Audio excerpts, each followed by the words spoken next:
Un immense merci à 1xBet, notre sponsor officiel qui s'avère également être le leader incontestable des paris sportifs en ligne. Ñu ngi koy jaajëfee bu baax a baax. Alors tout de suite dañuy enchaîner avec la dernière rubrique actualité ñu ànd si avec Alioune Sow.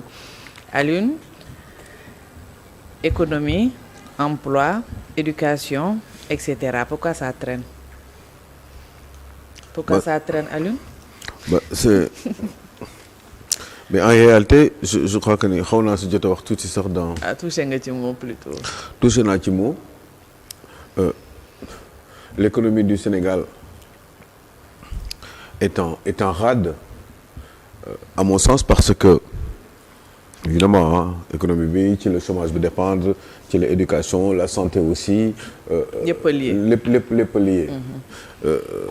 Ça traîne parce que je pense que ni. Encore une fois réew bu fekkee ni danga ko yor dafa mel ni comme kër wala simplement une entreprise boo xam ne da nga ñëw ak ay projet ou pour créer entreprise bi ou pour da nga ko fa fekk pour développer ko boo ñëwee ci réew moomu donc dafa am yoo fiy fekk yu fi nekk te c'est vrai que le régime de Macky Sall bi ñu fi nekkee comme ni ko sénégalais yi honnêtes yi mën a constater. sénégalais yu honnête ci am yu malhonnête. waaw am na yu malhonnête bien sûr waaw si Sénégal am na yu malhonnête waaw parce que boo nee Macky Sall defu fi dara du dëgg xam man sama yoon nekkul si Macky Sall sama yoon nekkul ci kenn.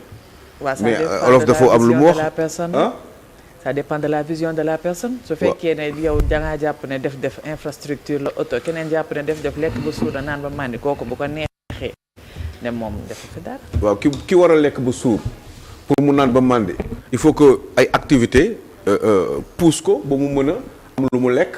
générer ko waaw ak lu mu lekk ak lu mën a naan ba màndi mën a solo. il faut que économie bi muy dox. il faut que mu am ay échanges. il faut que les agents économiques qui sont des Sénégalais en général puissent poser des actes économiques maanaam di doxal comme ñun li ñuy def nii. foog ñu am xëy. foog ñu am xëy. parce que boo amul xëy moom dara du dox. Voilà. Surtout. Donc forcément yooyu daf ñuy poser un problème donc ko loolu mënoo ko bañ a gis il faut que Dakar Diamniadio mu gaaw il faut Mbour Thiès mu gaaw il faut que Fatick Kaolack mu gaaw pour que xëy na li ñuy def Fatick te waa Ndakaaru soxla ko mu mën a nekk. il faut que ñu am lampe pour mën a taxaw di waxtaan di mën a liggéey. il faut que sama sang bi dem léegi en informatique mën a am yu ñu def pour que les activités yi mën a gaaw. il faut que ñu tout simplement qu'on se déplace et qu'on pose de manière permanente des actes économiques ñun en tant que nit kese sax nit rek laa wax muy l'étranger qui est au Sénégal muy le Sénégalais aussi le Sénégalais lambda. donc il faut que yooyu pour mu mën a am eh ben moment boobu ñi ngi produire te bu ñuy produire ça veut dire que ni ñi ngi consommer parce que li ngay produire c'est parce que am na keneen ko soxla. te kooku di consommer tamit am na leneen loo xam ne pour acte mi ngi nekk policier. am na ñu mi ngi sécuriser. ci réew la bokk. ñun am na ñu ko war a fay am na xaalis boo war a ci li ngay liggéey lu ñu war a jël et cetera faire tourner l'économie en général. pour ne pas rentrer dans le détail pour éviter de perdre du temps. donc loolu bu fekkee ne doxul ça veut dire que ni toog moo am. sur place. doo bouger. te quand vous ne bougez pas day mel nga dem sa liggéeykaay toog croiser les bras j'essaie d'être simple pour Sénégalais mën ñu comprendre. accessible. boo quand boo demee sa liggéeykaay par exemple tey moo ñëwoon toog nii rek croiser les bras waxuma ba heure bi jot ma dem mais finalement j'ai rien produit. rien du tout kay. defuma dara borom restaurant bi jaay restaurant bu ñëwee ci restaurant bi indi bon déjà il faut moom bagage mais bu ñëwee rek toog teg table teg machin toog di xoole ba midi mu jóg dem mais deful dara. mais problème yaa ko jàpp ba mu ñëw toog noonu rek est-ce que doo ñëw nga gëstu ko xool lan mooy problème. waaw mais non seulement il faut nga jóg ko mais il faut que sax. dafa war a am environnement boo xam ne si wala évoluer. moo koy permettre contexte boo xam ne woo ko mën a permettre. mu am bagage. mun a dem ca marché ba jëndi.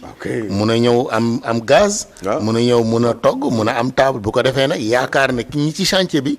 heure midi ñëpp pointe ñëw jënd ay. liggéey moom muy wàcc borom chantier bi. donc c'est une chaîne. c'est une chaîne. y a une corrélation. yaakaar boobu loolu bu fekkee dafa toog c'est parce que dafa amul choix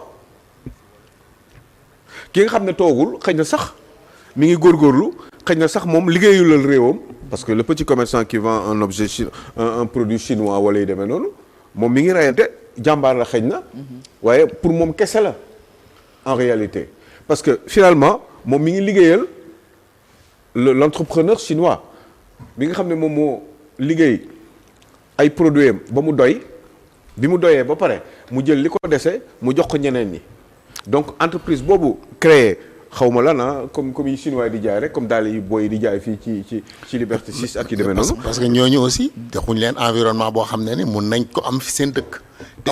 te amuñ liggéey. ils sont obligés de se rabattre. si ñi nga xam ne nii c'est des gadgets. parce que tout le monde sait que nee nañ ñoom li ñuy jaay mooy loolu. loolu fu mu jógee.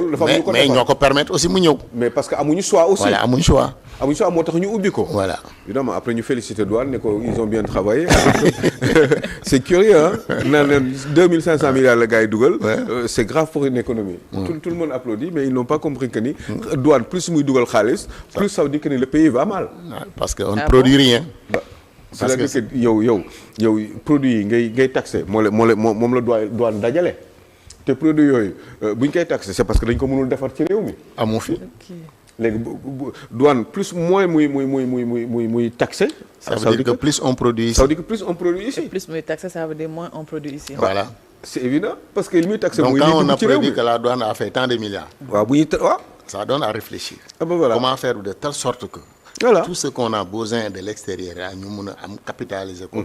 indi les moyens et des investissements yoo xam ne mun nañ ko defar fii jaay ko fii mu gën a baax aussi.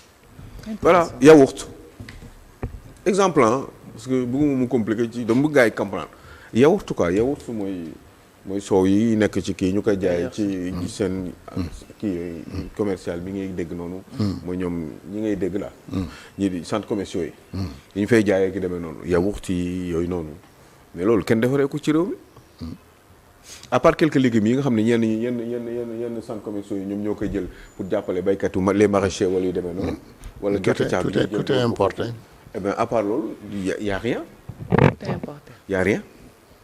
léegi pourtant on a des ressources dans ce pays-là.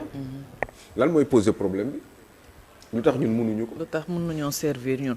lu tax ñun mënuñu servir c'est parce que dañu nekk ci ay conditions yoo xam ne mënuñu ko des fois ñaari raison mooy tax duñ ko mën ou dañu amul xam-xam bi wala ak dañu amul xaalis bi léegi nag mun nga am sax xam-xam bi te amuloo xaalis bi donc en réalité il faut nga am ñaar yëpp pour loolu mën a nekk. waaw problème moom mooy bu fekkee ni xam-xam bi daf la manqué. donte sax mën nga ko am yenn saa yi waaye xaalis bi dafa wóor ni amuloo ko waaye léegi boo amul xaalis bi nan ngay def. dem wuti ko. utiliser sa xam-xam pour wuti ko. wuti des partenaires parce que aussi un pays seul ne peut pas se développer il faut forcément nga am ay partenaires financiers yoo xam ne ils vont t'accompagner dans ton projet de développement d'investissement. forcément. waaw forcément. voilà mais c'est pas le cas mooy question bi ma posé pourquoi ça traîne.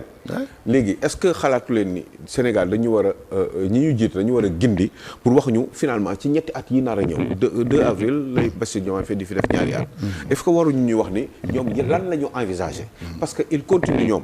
li ñu jot a am as néew di leen ko jox ci ay impôts. ñi ngi koy dajale di ci doxal ñoom. te li ñuy doxal ba tey ñun gisuñu ko. est-ce que on est en droit d'exiger que ni ñu wax ñu exactement fan la ñu mën a jëmale suñu réew.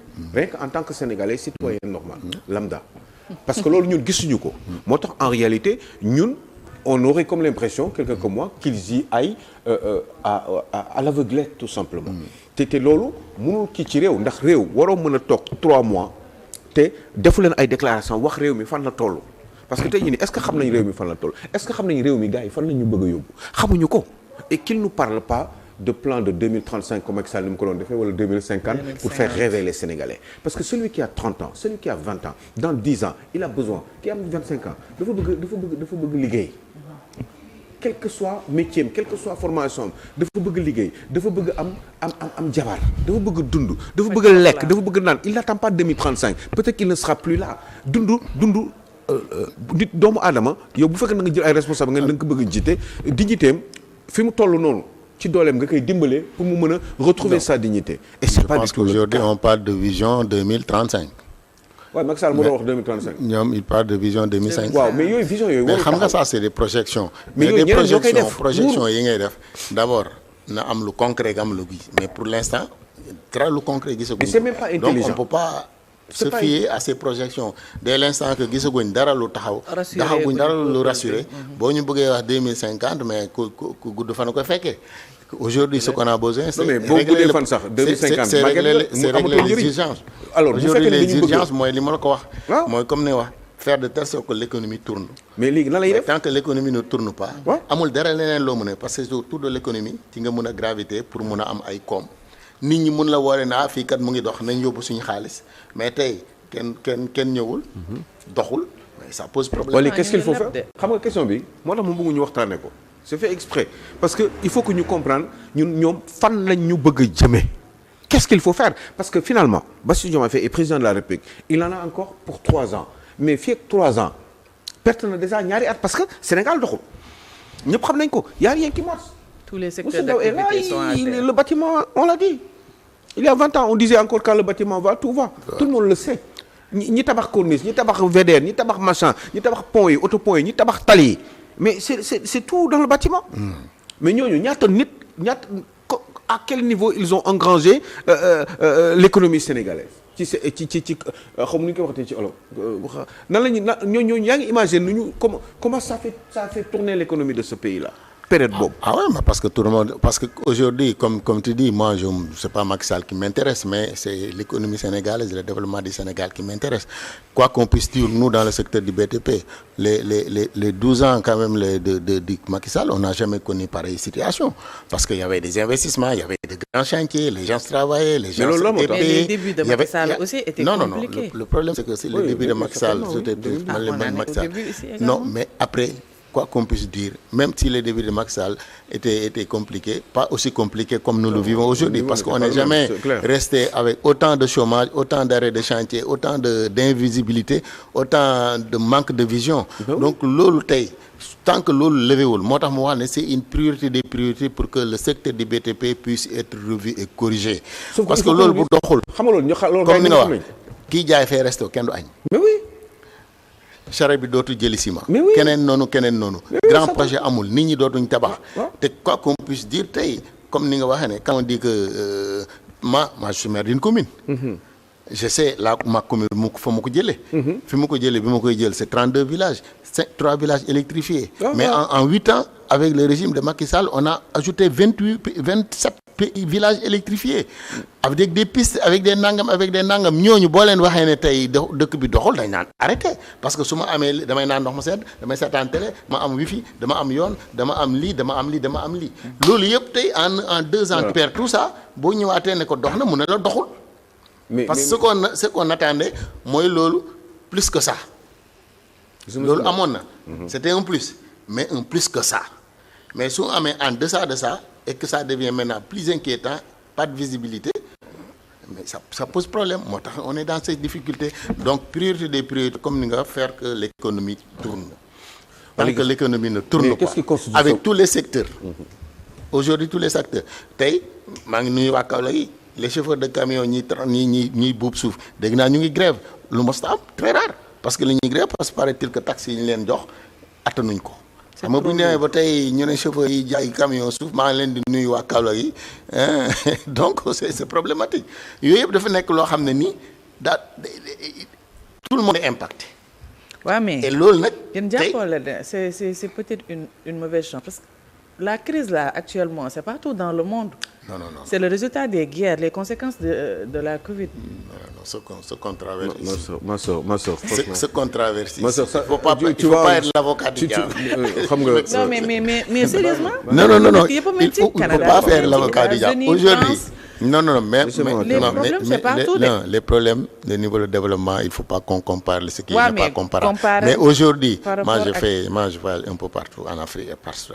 Parce que les difficultés que nous avons aujourd'hui, c'est réel ñëpp a ko xam c'est dû à un mauvais coaching ou bien des choix yoo xam ne ni qui sont pas adaptés il faut qu'on revienne à l'orthodoxie toogaat xoolaat niñ déparé woon baaxul nga ne niñ déparé woon baaxul niñ ko foogee woon amul c'est comme l'histoire de niñ ko waxati l'histoire des caisses noires un peu on a dit que bu ñëwee mu dëñ mais tey les lions sont revenus on les a gratifiés de cadeaux fan lañ ko jëlee mais c'est la caisse noire du président donc léeg-léeg nga wax loo xam ne ni da lay leer ne peut-être xamoon ni nga ko kiiyee mais après boo ñëwaatee nag nga xam ne ay la yéwénkat nii la naa revoiler waat comme ni nga wax avoir le courage de dire que man kat ni ma ko foogee woon di nii nañ leen defarwaat nañ leen seetaat suñ toogaay nañ leen xoolaat ni ñu waxee woon niñ waxee woon nañ jubbantiwaat wax ji bu ko defee nit ñi mun ñu wóolu ñëpp ñëw nit ñi mun a gis seen bopp mais tant que loolu amul c'est problématique.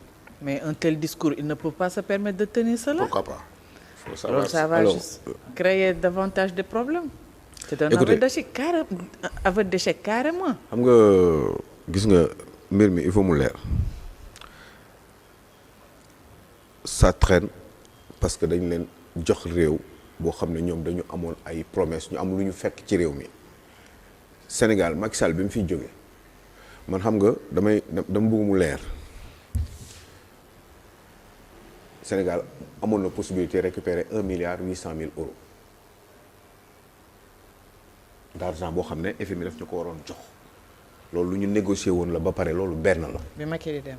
bi Macky di dem Sénégal bi Macky di dem bàyyi na fi 278 milliards de francs CFA boo xam ne disponible Sénégal bi Macky di dem bu fekkee ne lu dëgg nag nañ ma ko wax man lu leer laay wax dama bëgg gàttal wax bi parce que je préfère que les Sénégalais comprennent parce que ñëpp xam nañu dëkk bi dafa metti dans tous les domaines d'intervention. Sénégal FMI ci boppam bi nga xam ne moom lañu daan séqal FMI sax à la limite rôle am daanul woon di joxe xaalis ci temps Covid bi la ko commencé mais son rôle mooy mu kii la mu accompagner la jàppale la ci ñi nga xam ne ñoom ñooy les bailleurs et les investisseurs pour ñu mën a ñëw ci sa réew. En fait c'est comme da lay jox quitus moom bu waxee ñu bari dañ lay wóolu FMI boobu nee woon na les bi gars yi doon doog a ñëw ci nguur gi que les signaux étaient au vert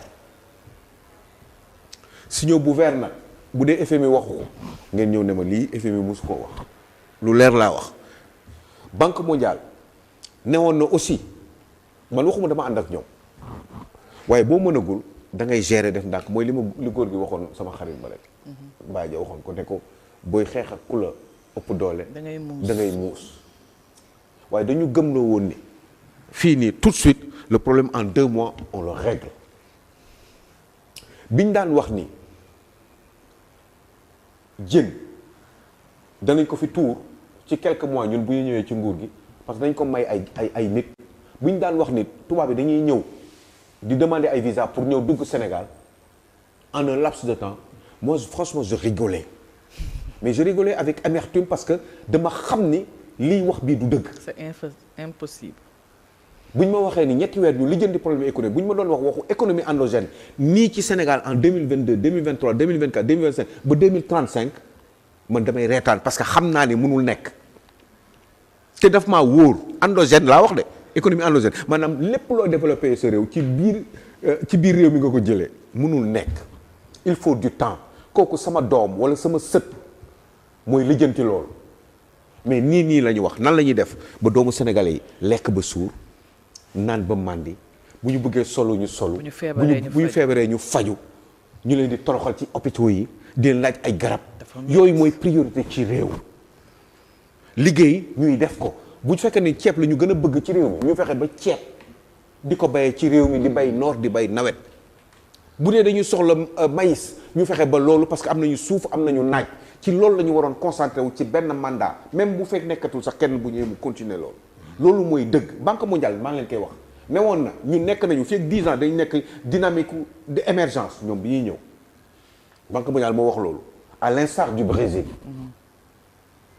mais pourquoi ça ne marche pas gis ngeen suñuy notation yi pourquoi ça continue et kenn mënu la wax réew mi ci kanam fan la jëm kenn mënu la ko wax parce que xamuñu en réalité fan la ñu jëm leerul suñu bopp man li ma doon xalaat daaw ba ren moom moo am te li may xalaat ren moom moo nar a am déwén parce que du dem nii mënul dem xanaa ci yenn points yi mais Sénégalais yi 18 millions la ñu il y a au moins 10 millions de Sénégalais qui ont besoin de travailler ou même au mieux de retrouver qui ne sont pas dépendants qui ont besoin d'avoir leur indépendance pour mën dem di liggéey di toppatoo seen bopp ñooñu duñ ko déwén loolu du am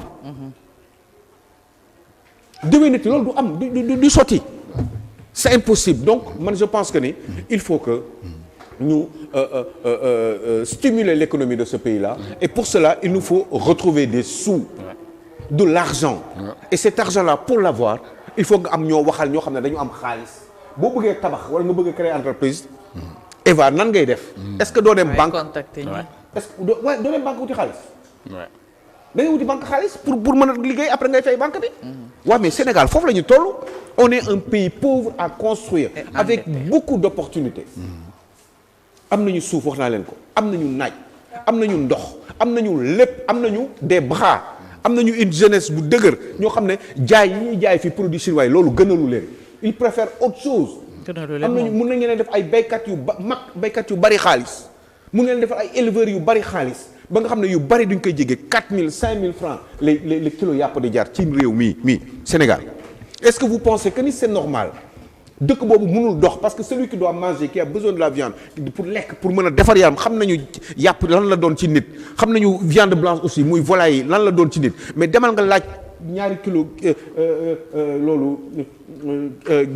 ñaari kilo ginaar bu mat ñaari kilo 3500 francs lay jël 4000 francs est-ce que vous pensez que c'est normal dans un pays boo xam ne mën nañu développer l'élevage ba nga xam ne agriculture bi ak élevage bi c'est lié mën nañu ko développer de façon à ce que ni mais ginaar 1000 francs lay jar benn ginaaru 3 kilos 1000 francs la war a jar waru ko dépasser boo demee ay Côte d'Ivoire yooyu lañ lay jox buñ togg ba pare defar ko 1500 kon bu ñu ne réew mi dox na les gens ont faim ils sont affamés lekkuñu ba suur chaque soir ils mangent ay kii la ñuy lekk ay fondé yu kenn xamul fondé baax na mais fondé dessert la. du plat de résistance. donc yooyu yëpp faisant ça fait que ni les gens sont en difficulté léegi ay restaurants nit ñi toggatuñu seen kër toggatuñu parce que bu ñu demee di jënd ndugg bi dafa cher ndax ndugg bi ñi koy jaay aussi fi ñu koy jëlee ak déplacement beeg transport bi wàññi nañu transport bi non wàññi nañu essence bi mais est-ce que transport bi wàññeeku na. non parce que c'est que daal parce que différence bi moo petite ba nga xam ne du dem sax à la limite sax mun ko bàyyi woon noonu moo gën. parce que ñi transporteurs yi ñooy profité ci loolu. wàññi bi tur wàññi la et puis dama ne boo wàññee te nit ñi amuñ xëy amul sens. mais amul sens parce que nit ñi il faut ñuy déplacer wu dañuy toog les gens ne se déplacent parce que tant que les gens ne travaillent pas boo wàññee it bu njëg gi yombee te amoo loo jëndee amul sens créer les conditions pour que tout le monde comme ni nga ko waxee. personne n'a besoin de quitter son village pour ñëw kaw la jëndi jàpp et cetera faire de telle sorte que piste yeeg lépp dox. mais loolu bu ñu ko def ko aussi il faut que mu am volonté réelle mais du doon politique politicienne parce que tey projet boo fi teg déjà bu amee vocation politique c'est échoué il faut que mu am ñu viser vraiment rentabilité opérationnelle bi ki ko mun nañ ko jox mais souvent comme tu dis da ngay ñëw te ñu wóol na ne yow lii mënuloo ko parce que uniquement je suis avec toi ñu ñëw dénk la plateau bi parce que jarbaatu diw nga wala diw nga ñu jox la ko mais la ngay njëkk a def déjà yow xooloo résultat ba ngay defee yow paraître bi ak wane ne maa fi nekk loolu nag tant que ñu ngi koy jiital réew mi mënul dox il faut qu'on ni ñu ko wax ñu jiital intérêt supérieur de la nation faire de telle sorte que quand même le Sénégal on a l'eau toute la vallée c'est de l'eau faire de telle sorte que nit ñi ñu accompagner leen mbéy mi mun a dox parce que Europe li ko yor yëpp mbéy la ñu ngi parle na guerre on parle de la guerre entre l'Ukraine et c'est l'Ukraine qui nourrit le monde et malgré tout ça fait presque 2 ans l'Ukraine est en guerre et pourtant Ukraine ba léegi mu ngi résister kon ñun suñu réew mi kon ñun nit ñi mais pourtant pour vous dire que donc mbéy agriculture ci la lépp nekk faire de telle sorte que nit ñi ñëpp toogaat fañ nekk mun a dëkk fañ nekk fay location du leen fa embouteillage du leen fa fekk ñu am ndox am courant mun a béy ñu mun ko jënd mun ko transformer parce que boo béyee aussi te transformer wuñ ko tey ñu bëri am na sama mbokk pël yu bëri sama jaam yi parce que séeréer la ñu bëri da ngay am soow ba mu yàqu parce que gisoo foo ko jaay mais amoo noo ko conserver donc tout ça sont des problématiques yoo xam ne nii nit ñi loolu mooy le vrai combat mais c'est pas vraiment des querelles de bas étage yoo xam ne nii tey ñu ne wala kii wala ne wala ne ça n'a pas de sens il nous fatigue avec ça voilà ça c'est vraiment pour man c'est pas l'intérêt supérieur de la nation aujourd'hui l'intérêt supérieur de la nation mooy fexe ba Sénégalais yi ku nekk gis sa bopp fa mu toog xam nga kan laa yërëm c'est celui qui n'a pas compris ki xamul. qui continue à s'accrocher. man ci loolu la ñu war a wax et puis loolu day yombal parce que ñàkk xam bi day yombal doxalinu homme politique yi parce que plus Sénégalais yi di xam plus homme politique yi di moytu. mais boo gisee ñu nekk à l'aise di wax tey di wax lii di def leneen la ca des di promettre tey mbir suba ñu wax le contraire boo gisee loolu yépp am c'est parce que ñu ci bari dañu xamul. comprendre uñ. économie endogène moo gën ci réew. dama cee d'accord et bi ma koy wax du tey mais économie endogène dafa am fooy tollu dafa am fooy jógee pour mën faa yegg dans l'immédiateté mënul nekk. On a besoin d'investisseurs ñu am alal ci réew mi am xam-xam am expérience mën a industrialiser notre économie.